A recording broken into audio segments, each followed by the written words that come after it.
მოგესალმებით, ეთერშია გურიის ახალი ამბები, მე თამთედოლიძე ვარ. სუსის შენობის მიმდებარე ტერიტორიაზე მანქანაში გარდაცვლილი მამაკაცი იპოვეს. გარდაცვლილი სახელმწიფო უსაფრთხოების სამსახურის ანტიკორუფციული ბიუროს თანამშრომელია. გამოძიება 115 მუხლით არის დაწყებული, რაც თვითმკვლელობამდე მიყვანას გულისხმობს. სუსის ოფიციალური განცხადებით ანტიკორუფციული სააგენტოს თანამშრომელი ცეცხლსასროლი იარაღით მიყენებული ჭრილობით საკუთარ ავტომობილში გარდაცვლილი იპოვეს. შემთხვევის ადგილის დათვალიერებისას ამოღებულია ცეცხლსასროლი იარაღი, რომელიც გარდაცვლილს თან ჰქონდა და წერილი, რომელიც გვერდითა სავარძელზე იქნა ნანახი. პოლიტიკური დებატების ჩატარებასთან დაკავშირებით ქართული ოცნება მედიისგან კონკრეტულ წინადადებებს ელოდება და მზად არის კონსულტაციებისთვის და დისკუსიებისთვის ყველა დაინტერესებულ მხარესთან. მართულ გუნდში განმარტავენ, რომ დაახლოებით 2 კვირაში უნდა ჩამოყალიბდეს და გაიმართოს დებატების პირველი ფორმატი. პარალელურად უმრავლესობის წარმომადგენლები ოპოზიციას პოლარიზაციასა და სიძულვილის ენის გაღვივებაში სდებენ ბრალს და აცხადებენ, რომ მსგავსი ფორმატები ამ ვითარებას განმუხტავს. რაც შეეხება ხელისუფლების ოპონენტების პოზიციას, ისინი ბრალდებებს უარყოფენ. მათი ნაწილი დებატებისთვის მზაობას უპირობოდ გამოთქვამს, ნაწილი კი დებატებამდე გარკვეულ ულტიმატუმებს აყენებს. მათ შორისაა პატიმრების გათავისუფლებაც. ჩვენ არასდროს არ გავუგებთ დებატებს, რა თქმა უნდა, დებატები უნდა იყოს ობიექტური და უნდა იყოს მიზანმიმართული, იქიდან რომ ობიექტური რეალობა დავანახოთ ჩვენს მოქალაქეებს და საზოგადოებას და არა იმისთვის, რომ რომელიმე ასე ვთქვათ, ოცნების პროპაგანდისტული საშუალებებით მოხდეს ისევ და ისევ ოცნების პროპაგანდის კვება. შესაბამისად, ჩვენ უარი ობიექტურ რეალურ დებატებზე არ ვსწავლობთ. დებატები ჩვენ კი არ გვჭირდება პოლიტიკოსებს.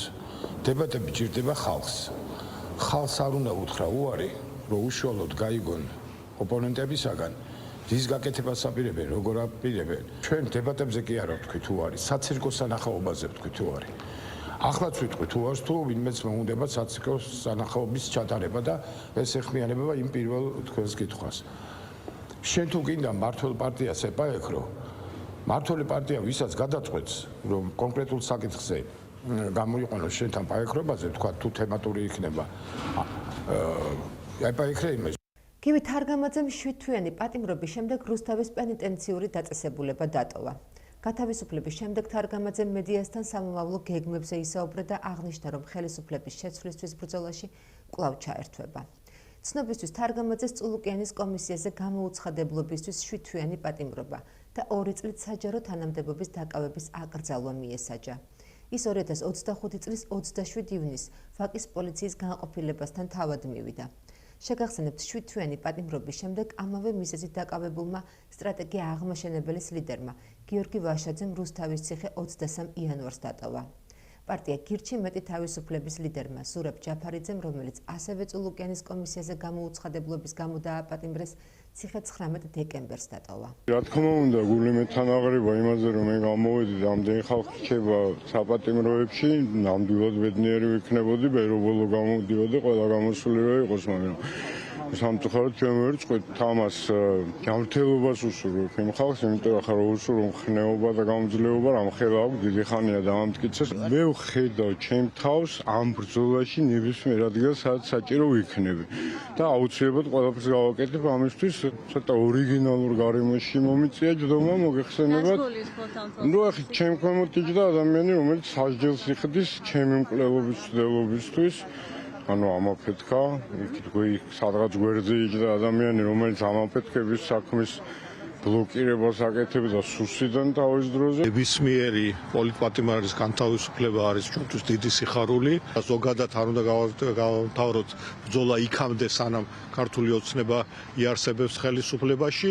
რაც შეეხება ერთიანობას, ერთიანობა ზოგადად არ აქვს ალტერნატივა, ხოლო რაც შეეხება ქალბატონ წულუკიანის ეგრეთ წოდებულ კომისიას, რომელიც ეგრეთ წოდებულმა პარლამენტმა შექმნა, ზოგადად აბსურდია, იმიტომ რომ არარსებული ორგანო ქმნის რაღაც არარსებულ მეორე ორგანოს, რომელიც იძიებს, რასაც იძიებს, მე მგონი თვითონაც კარგად ვერ ჩამოყალიბდნენ ბოლომდე. შესაბამისად, რა თქმა უნდა, ეს ბრალდებები, ისევე როგორც ნებისმიერი ბრალდებები, რომელსაც ქართული ოცნება აწარმოებს, იყო უკანონო.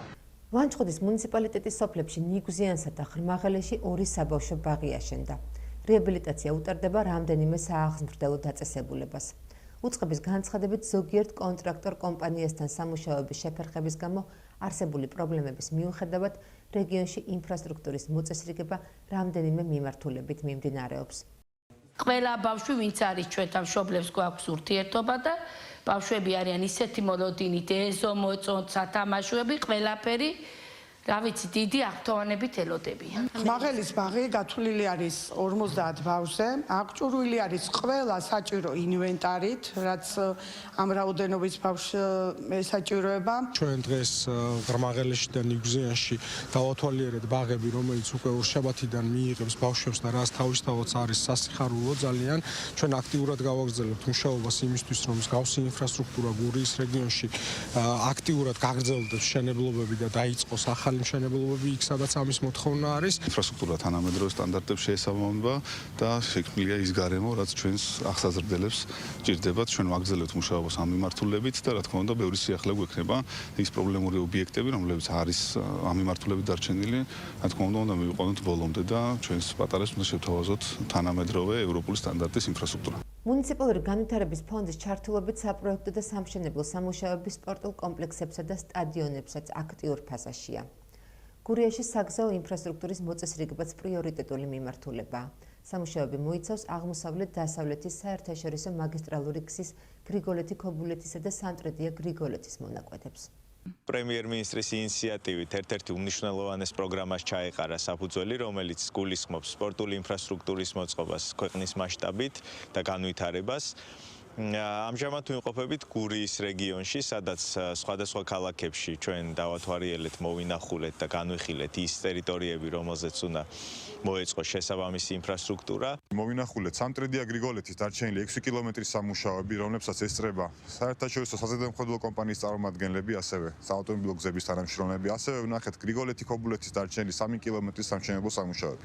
ორივე პროექტის დასრულება იგეგმება წლევანდელი ზაფხულის ბოლომდე, შესაბამისად სეზონის გახსნამდე. პროექტების დასრულების შემდგომ მივიღეთ თბილისიდან ბათუმამდე უწყვეტ მოძრაობას გარდა მიახლოებით 11 კილომეტრისა, რომლის დასრულებაც ასევე იგეგმება მომავალში. შინაგან საქმეთა სამინისტროს მცხეთა-მთიანეთის პოლიციის დეპარტამენტის საგამოძიებო სამმართველოს თანამშრომლებმა დამამძიმებელ გარემოებაში ჩადენილი განზრახ მკვლელობისა და ცეცხლსასროლი იარაღის მართლსაწინააღმდეგო შენცნა შენახვის და ტარების ბრალდებით წარსულში ნასამართლები 2 პირი დააკავეს. გამოძიებით დაადგინდა, რომ ერთ-ერთმა ბრალდებულმა თანმხლებ პირთან ერთად მიმდინარე წლის 24 იანვარს მცხეთის მუნიციპალიტეტში ცეცხლსასროლი იარაღიდან რამდენიმე გასროლით სასიკვდილო ჭრილობები მიაყენა 2 მამაკაცს. პოლიციამ დანაშაულში მონაწილე ორივე პირი ბრალდებულის სახით დააკავა. გამოძიება სისხლის სამართლის კოდექსის 109 და 226 მუხლებით მიმდინარეობს, რაც 20 წლამდე ან უვადო თავისუფლების აღკვეთას ითვალისწინებს. გარეთ ჩვენ არ გავსულვართ. ხმა თუ გაიგეთ გასროლის, გასაგებია რომ გარეთ არ გავსულვართ. გასროლის ხმა გავიგეთ კი, მაგრამ გარეთ არ გავსულვართ და არ ვიცით ჩვენ. რამდენი გასროლის ხმა გაიგეთ? 3 ან 4 ზუსტად არ ვიცი. ინფორმაცია გვაქვს, რომ გარდაიცვალა 2 მუხლიანი ახალგაზრდა კარგი ბიჭი. სასწრაფო მოვიდა კივილით, ერთი წაიყვანა მეში მოხდა დაჭრილი. მეორეზე რო არც აღარ წავიდა სასწრაფო, მივხვდით რომ ის უკვე გარდაცვლილი იყო და მართლაც ესე ყოფილა. ჩვენ აი ამით მივხვდით, ვარავით რომ ის არ ვიცოდით ვინ გარდაიცვალა და ვინ დარჩა. არც არაფერი არ ვიცოდი. სავარაუდო ვერსიები. არა, არანაირი ვერსია არ აქვს ხალხს და არც წარმოდგენაც არ აქვს, ვინ შეიძლება ყოფილიყო. დღეისათვის სულ ეს იყო. მე მომავალ შეხვედრამდე გემშვიდობებით, კარგად ბრძანდებოდეთ.